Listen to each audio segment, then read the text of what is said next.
viewers, welcome to South Indian Samayal Recipes. நம்ம வீடியோக்குள்ள போறதுக்கு முன்னாடி இது வரைக்கும் நம்ம சேனலை சப்ஸ்கிரைப் பண்ணாதவங்க சப்ஸ்கிரைப் பண்ணிடுங்க. கூடவே பெல் ஐகானையும் கிளிக் பண்ணுங்க. இன்னைக்கு நம்ம மஷ்ரூம் கிரேவி செய்யறது எப்படின்னு பார்க்கலாம். இதுக்கு பேன்ல நான் தேவையான அளவு ஆயிலை ஆட் பண்ணிடுறேன்.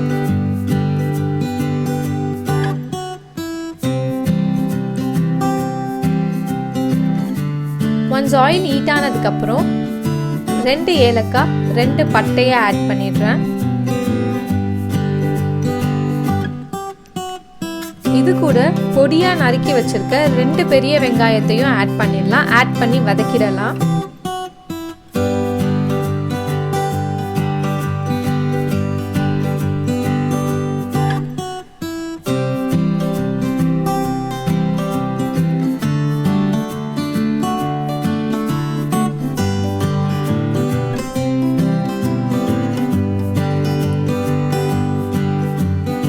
வெங்காயம் கொஞ்சம் வதங்கினதுக்கு அப்புறம் கறிவேப்பிலையை ஆட் பண்ணிடலாம்.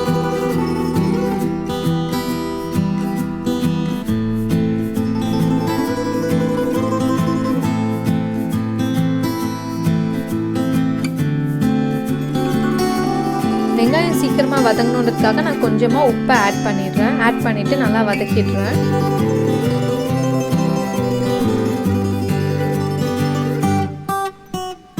இது கூட 1 ஸ்பூன் இஞ்சி பூண்டு பேஸ்ட் ஆட் பண்ணிடலாம்.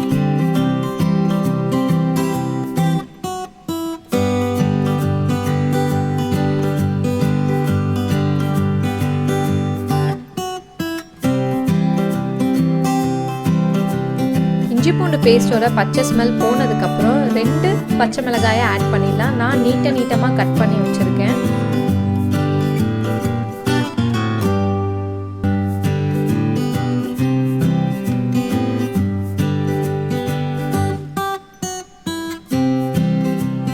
இது கூட கட் பண்ணி வச்சிருந்த ஒரு தக்காளியை ஆட் பண்ணிடலாம்.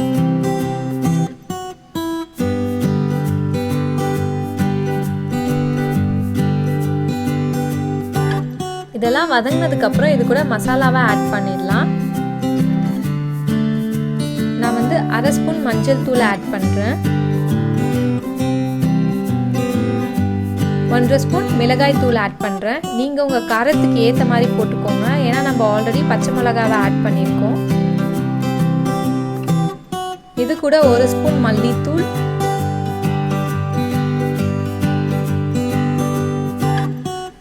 1 ஸ்பூன் கரம் மசாலா,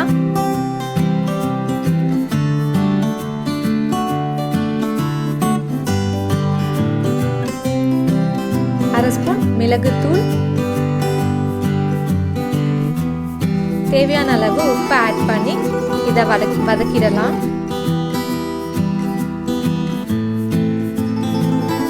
நம்ம சேனலை இன்ஸ்டா அண்ட் ஃபேஸ்புக்லையும் ஃபாலோ பண்ணுங்க. அதுக்கான லிங்க் டிஸ்கிரிப்ஷன்ல கொடுத்துருக்கோம். செக் பண்ணி பாருங்க.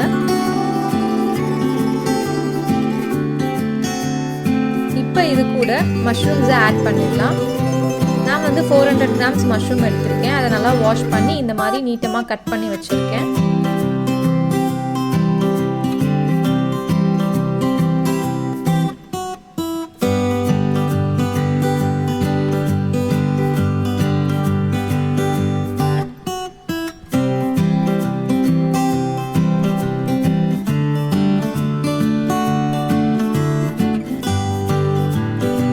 ஆல்ரெடி குக் பண்ணும்போது கொஞ்சம் தண்ணி விடும். ஸோ அதுக்கு ஏற்ற மாதிரி நீங்கள் தண்ணியை ஆட் பண்ணிக்கோங்க. உங்களுக்கு கிரேவி கன்சிஸ்டன்சி எந்த மாதிரி வேணுமோ அதுக்கு ஏற்ற மாதிரி நீங்கள் தண்ணியை ஆட் பண்ணிக்கலாம்.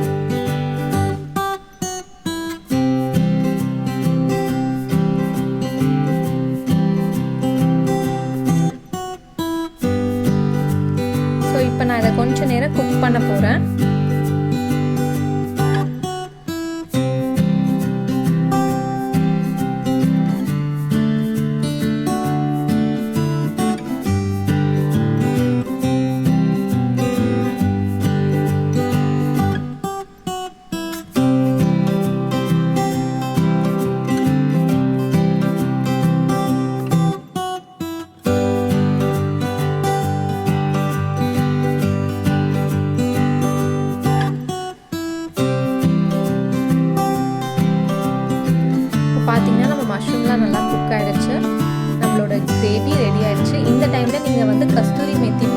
அது ஆப்ஷனல் தான்.